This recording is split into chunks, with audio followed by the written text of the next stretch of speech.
Bonjour Olivier Carucci, nous recevons dans le cadre, te recevons dans le cadre donc de la journée du data center et avec une mission importante pour nous puisque la journée, une des vocations, c'est de favoriser la connaissance des métiers du data center et il y a un aspect autour des métiers qui est celui de la formation. Qui est un aspect essentiel et l'Institut Data Center est un des principaux acteurs en France dans ce domaine avec des spécificités que tu vas évoquer. Est-ce que tu peux tout d'abord te présenter et nous présenter l'Institut Data Center? Bonjour Yves, tout d'abord merci de me recevoir et de recevoir l'Institut du Data Center aujourd'hui pour cette journée. Effectivement, donc nous, l'Institut Data Center, ça fait déjà bientôt 10 ans que nous exerçons et donc on forme les personnes qui vont opérer les data centers, aussi bien côté exploitation que maintenance. Et dans ce monde du coup qui évolue au niveau de l'économie du numérique à une vitesse folle, il est très important pour nous donc de former, de faire monter en compétence les différentes personnes qui vont intervenir sur les data centers, puisque un data center est devenu une industrie et au même titre que n'importe quelle usine, elle tourne 24 heures sur 24, 365 jours par an, sans interruption. Et donc, la première mission de ce data center est en effet de produire de la donnée. Pour pouvoir faire ce travail-là, il faut des personnes bien formées qui comprennent leur environnement. Et, euh, et donc, nous les accompagnons dans ce domaine-là, de la formation. Alors, justement, quels sont. Olivier, on sait que c'est la première fois que tu te livres à cet exercice de l'interview, donc on comprend tes hésitations, mais tout va bien, et merci en tous les cas d'être là. Tu évoques cette adaptation des techniciens aux nouvelles approches du data center, à ces nouvelles technologies, etc. Qu'est-ce qui différencie une formation classique d'une formation proposée par l'Institut Data Center qui est vraiment, à mon avis, beaucoup plus poussée sur nos métiers? Alors tout à fait. Déjà, les équipements que l'on va héberger en data center sont assez spécifiques par rapport à ce qui peut se faire dans d'autres domaines. Et à la différence de beaucoup d'industries, on a un taux de renouvellement des machines et une évolution des technologies qui est très rapide, donc pour laquelle il faut former rapidement les intervenants sur les nouvelles bonnes pratiques à mettre en place dans les data centers. L'autre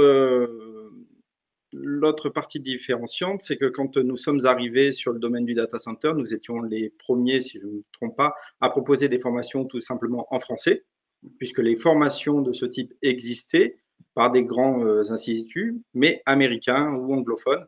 Et donc, les premiers à avoir mis les contenus, donc, qui a représenté un gros travail au début de l'Institut Data Center, c'est nous, l'Institut Data Center.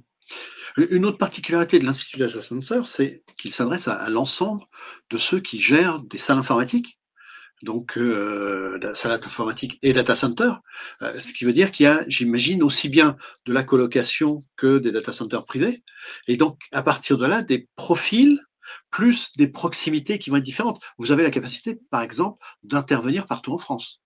Exactement. Alors, à l'origine, nos formations étaient toutes sur Paris. Et puis, nous avons diversifié notre offre en allant faire de la formation intra-entreprise, ce qui permet donc de verrouiller 3-4 salariés de l'entreprise directement et puis de les former tout en ayant une approche et en pouvant aller jeter un œil concrètement dans leur salle informatique et leur montrer les points qu'on évoque en formation.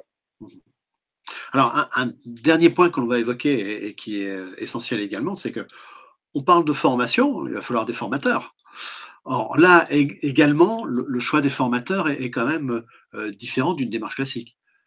Oui, on ne peut pas confier ce type de formation à n'importe quel électricien si on prend pour une formation en électricité ou en clim, par exemple, puisque on va chercher des personnes qui ont une expérience du data center, qui sont des professionnels. La plupart de nos formateurs ont exercé donc soit dans des bureaux d'études spécialisés et y exercent encore, hein, ou dans le monde de l'industrie qui fait partie de la filière du data center.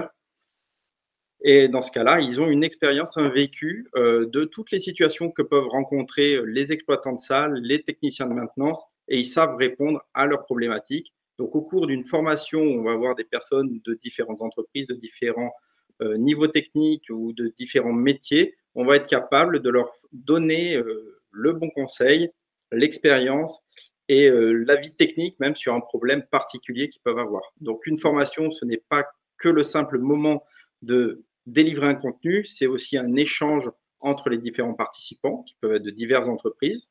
Donc, ça fait une émulation assez intéressante pendant les sessions.